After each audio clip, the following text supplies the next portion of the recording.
Ove is about to jump onto the railroad tracks to end his life journey. Unexpectedly, the man in front of him has no sense of propriety and jumps down first. Ove is a bit stunned. There's even someone who jumps in ahead when he's about to meet God. The man who cut in line is lying on the tracks.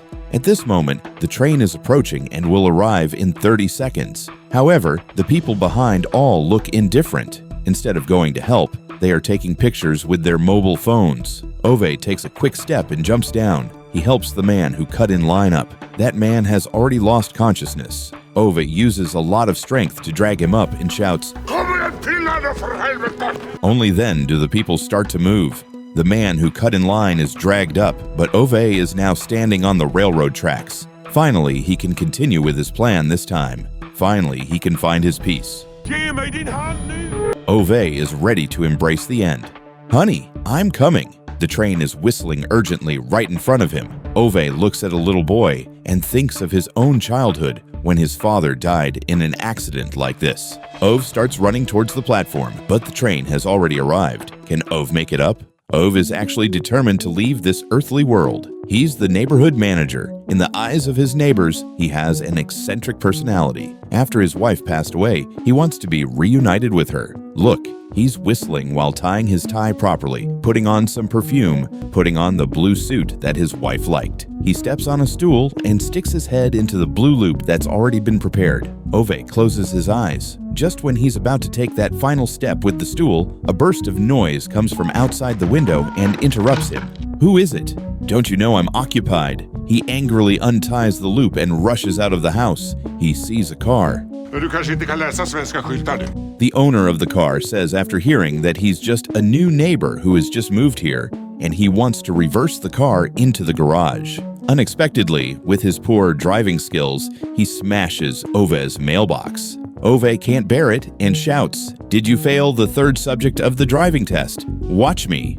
Ove is really an experienced driver. He parks the car in the garage in one go and then quickly goes back to his room to continue what he was doing before. Ove takes a deep breath and picks up the hanging loop again. At this time, the neighbor's daughter is lying by the window looking at him. These kids are so naughty. Don't they know I'm engaged? Afraid of scaring the child, he quickly pulls down the hanging loop and hides it. The new neighbor is having a party that lasts until late at night. Ove pounds on the bed angrily. His plan has to be postponed reluctantly. He goes to visit his wife's resting place with flowers as usual and complains that the neighbors only cause trouble. He says to his wife, "I'll be with you soon." Ove goes home again. Just as he sticks his head into the hanging loop, the doorbell rings. Ove is so angry that he clenches his back teeth tightly. He immediately puts one foot down from the stool, trying to finish it before being interrupted again. The doorbell rings urgently again. Who is it? Don't you know I'm engaged?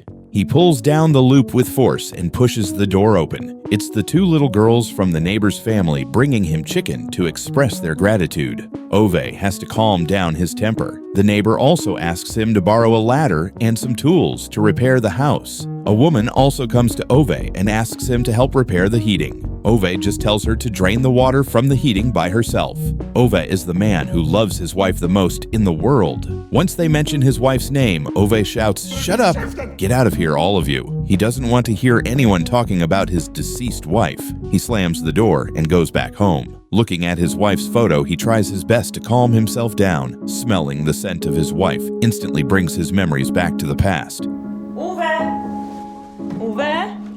This time, Ove has made up his mind. He immediately puts himself on the hanging loop, kicks the stool away with force with his feet. As his face turns purple, his memories flash back to his childhood. When Ove was a child, his mother passed away. Father and son seldom talked to each other.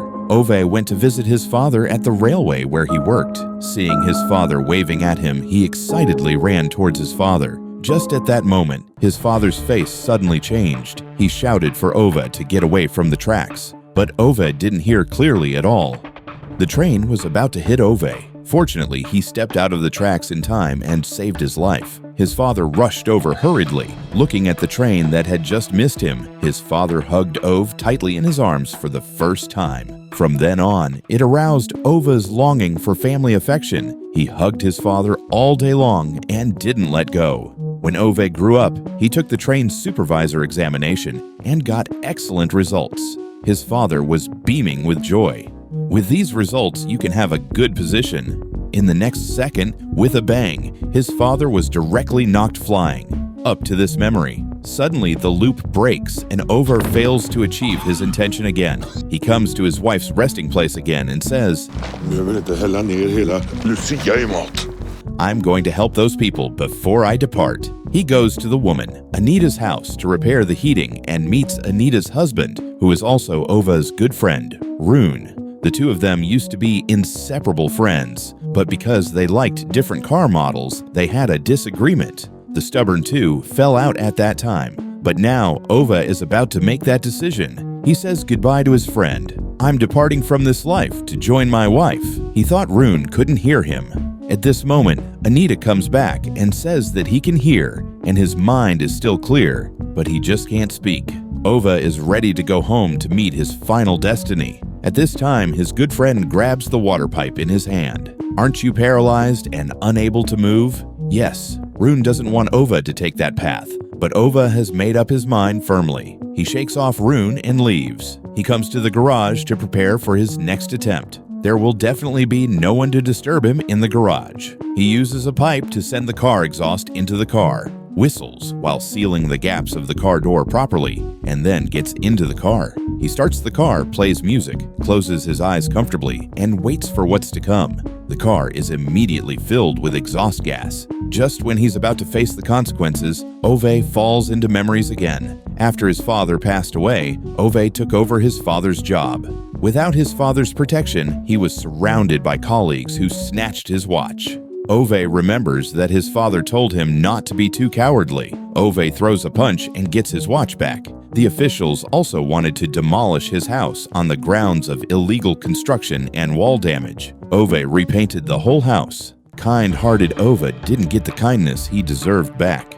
That night, the neighbor's house suddenly burst into flames like a fireball. Everyone else just stood outside watching and didn't dare to get close. Only Ove rushed in and rescued the neighbor and the children. In the blink of an eye, his own house caught fire too. Ove was in a hurry to put out the fire. The official arrived and smirked. "Don't bother saving it. It was going to be demolished sooner or later." Obviously, he was behind all this. The house was burned to ashes, and only the watch left by his father remained. Ove was completely homeless. He could only carry his bag and live on the train. When Ove opened his eyes, the train conductor came to check the tickets. He didn't have the money to pay for the ticket. A kind girl helped him buy the ticket. Ove promised that he would pay her back. Ove fell in love with Sonia. From then on, he took the 6:30 train every day just to run into Sonia by chance. After persisting for 3 weeks, he met Sonia again. The two of them went on their first date. Ove only ordered food for one person because he only had enough money to pay for one meal. Ove thought he wasn't good enough for Sonia and was about to leave when Sonia kissed him. The two of them got married. Just at that moment, Ove is determined to leave this world. Suddenly, there's a rapid knock on the door. "Who is it?"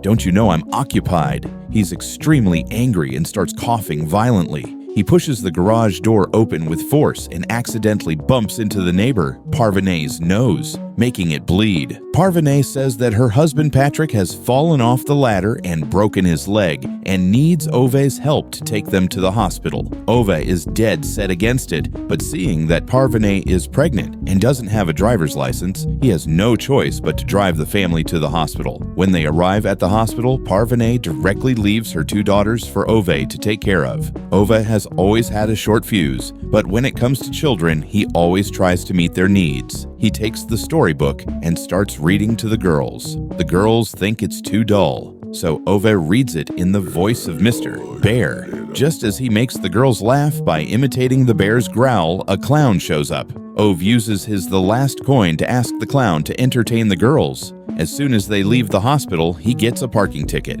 Ove has always been stingy, but this time he doesn't care about it. Children only like kind people. After Ove sends the neighbor's family back home, the children hug his legs tightly. Actually, Ove doesn't dislike children. His wife has been pregnant before. To celebrate the good news, Ove and Sonia took a bus to travel in Spain. On the way back, he touched Sonia's pregnant belly and shed excited tears. Just when he went to the toilet on the bus, suddenly the bus jolted violently, lost its balance, and started swaying from side to side. Then the bus flipped 5 times in the air. Ove was covered in blood and flew out of the bus. When he opened his eyes again, the bus wheels were rolling down the hill. Ove staggered to his feet and saw that the bus had completely overturned. He quickly looked for Sonia. After a week of rescue, Sonia woke up, but they lost the baby, and she lost her fertility forever. The couple hugged each other in grief. For his 6th attempt, Ove comes to the train platform and wants to lie on the tracks. This way, it would be quick, and there would definitely be no one to disturb him. He checks the time and sees that there are still 3 minutes before the train arrives. He looks to the tracks and takes a step forward. In the next moment, suddenly a man falls down and flips over, lying face down on the tracks. However, all the people behind are indifferent and just raise their mobile phones to take pictures. No one goes forward to help. The train is coming in 30 seconds. Seeing this, Ove immediately jumps off the platform and drags the man up, shouting angrily at everyone, "What are you looking at? Help!" When everyone drags the man up, Ove himself stands on the platform facing the train. Finally, he can find his peace. The train is in front of him, whistling urgently. Ove looks at a little boy and thinks of his father. "I can't make the same mistake again," he thinks. He jumps back onto the platform. The train rushes past him closely.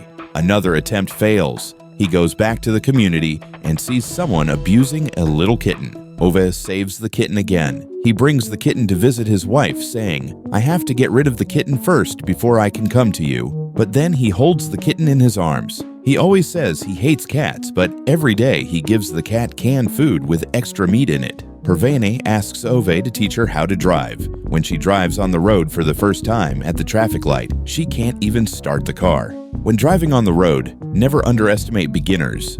The driver behind is honking the horn desperately. Parvane is so scared that she hugs her head and cries. Ove immediately gets out of the car and shouts at the operator behind. He pulls the driver out of the car. Then he gets back into the car and patiently encourages Parvane. The car starts smoothly.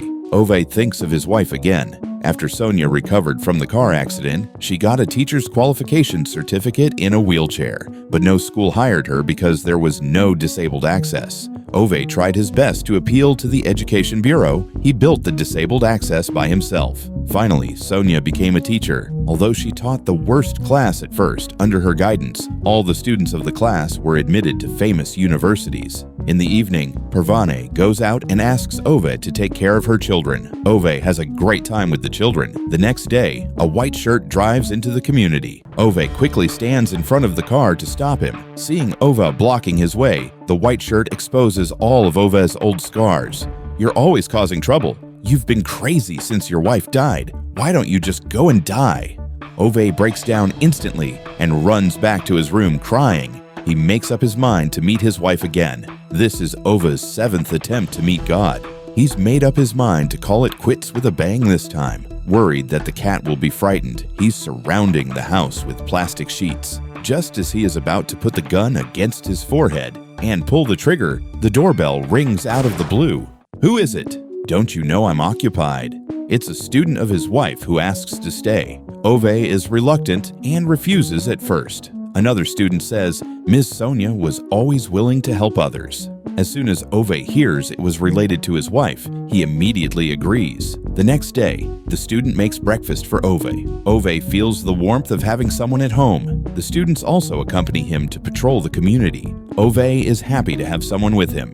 At this time, Ove learns that the white shirt is going to take his old friend to a nursing home to get welfare funds. He immediately gets angry and wants to appeal for Rune and uphold justice. He comes to Sonia's tomb and says that he is going to uphold justice for Rune and hoped for her understanding. Ove regains his fighting spirit for life again, but all his appeals for Rune are in vain. Parvane says, "If you need help, be sure to ask for everyone's assistance. Don't bear it all by yourself. That day, the white shirt comes to Rune's house and tries to take him away by force. But what he doesn't expect is that this time Ove has invited journalists. The journalists directly say that they have evidence of his tax evasion over the years. The white shirt immediately becomes cowardly and can only leave in disgrace. This time, with the help of his friends, Ove succeeds. He tells his old friend that he won't attempt to end his life anymore. The two of them smile at each other. Ove walks out of Rune's house. Suddenly, he has a heart attack and falls to his knees. Fortunately, he is okay. Parvene also gives birth to a baby excitedly. Ove happily gives the little bed he made to her. Ove holds the baby in his arms, fulfilling his dream of having a child. Everything is complete. On a snowy day, Ove quietly passes away. This time, he finally has no regrets. Ove goes to Sonia's side. Finally, he doesn't have to be occupied with that anymore. May Ove's family rest in peace in heaven. This film is called A Man Called Ove. It's a low-budget Swedish film, but from character creation to plot connection, it's all very ingenious and touching. Sometimes the meaning of our lives lies in these simple and beautiful little things. Hope you can be happy every day. If you like this video, don't forget to like and subscribe. See you next time.